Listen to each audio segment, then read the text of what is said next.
সুপ্রভাত বন্ধুরা, আজকে আমি সব্যসাচী সস্তাটা রংবাঙের ধর্ম সারকতাতে উপনিষদে বলা হয়েছে অসূর্য নামকে লোকা অন্ধেন তমসা কবৃতা তান্তে প্রেতাধিগচ্ছতি যে হল জানা। এর ব্যাখ্যায় এইরূপ: মানব দেহ অন্য সব দেহতে শ্রেষ্ঠ এবং পরম দুর্লভ। এ দেহ ভগবানের বিশেষ কৃপায় জন্ম মৃত্যুরূপ সংসার সমুদ্র উত্তীর্ণ হবার জন্যই লাভ হয়। এরূপ দেহ প্রাপ্ত হয়েও যে মানুষ নিজের কর্মসমূহকে ঈশ্বর পূজার জন্য সমর্পণ করে না এবং জাগতিক সুখ স্বাচ্ছন্দ্য ভোগকেই জীবনের পরম কাম্য বলে মনে করে, বিষয়সমূহে আসক্তি কাম পরবশ হয়ে যে কোনোভাবে কেবল বিষয় প্রাপ্তিতে এবং তার যথেচ্ছ উপভোগে আসক্ত থাকে, সে মানুষ বস্তুত আত্মহত্যাকারী। কারণ এভাবে নিজের পতন ঘটিয়ে সেই মানুষ জীবনকে কেবল ব্যর্থই করে না, উপরন্তু নিজেকে অধিক কর্মবন্ধনে আবদ্ধ করে ফেলে।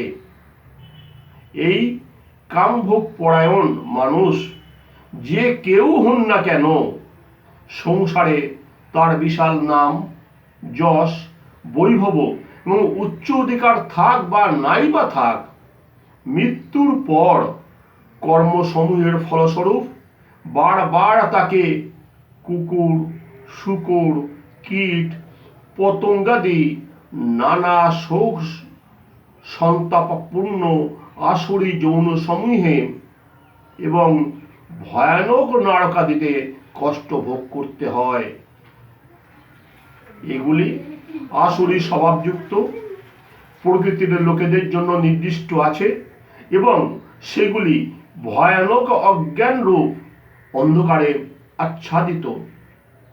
এই কারণে গীতায় ভগবান বলেছেন, নিজেকে নিজে উদ্ধার করবে, নিজের পতন নিজে ঘটাবে না। বন্ধুরা, আমরা আজকে যে ব্যাখ্যাটি শুনলাম বা বললাম, আমি যে ব্যাখ্যাটি বললাম, বস্তুত বাস্তব সত্য। মানুষের চাওয়ার শেষ নেই, মানুষের পাওয়ার শেষ নেই। আজ সে যদি 1 টাকা আয় করতে পারে, পরে সে চায় 100 টাকা, তারপর চায় 1000 টাকা, তারপর চায় লাখো টাকা, তারপর চায় কোটি টাকা। এই যে সবসময় বিষয় সম্পত্তির পিছনে ধাবন করা, এটা মানুষের সবযত ধর্ম। যে মানুষ এই সবযত ধর্মগুলোকে উত্তীর্ণ করে নিয়ে স্বাচ্ছন্দ্য জীবন এবং পরোপকারের জন্য ঝাঁপিয়ে পড়তে পারে, সে মানুষই প্রকৃত মনুষ্যত্ব লাভ করে। সে মানুষ ভবিষ্যতে আবার পরম সৌভাগ্যের মধ্যে মনুষ্য জীবন লাভ করে।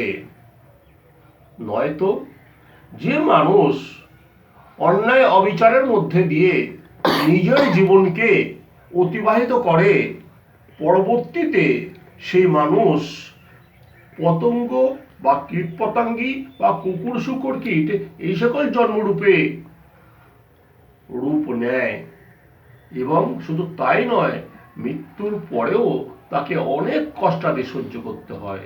যাই হোক, আসুন আমরা নিজেদের সুস্থ জীবনে নিজেদেরকে শোধন করি।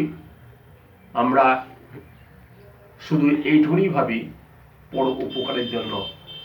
ধন্যবাদ বন্ধুরা। আজকের ধর্মসার কথায় আমি সব্যসাচী। এইটুকুন। নমস্কার।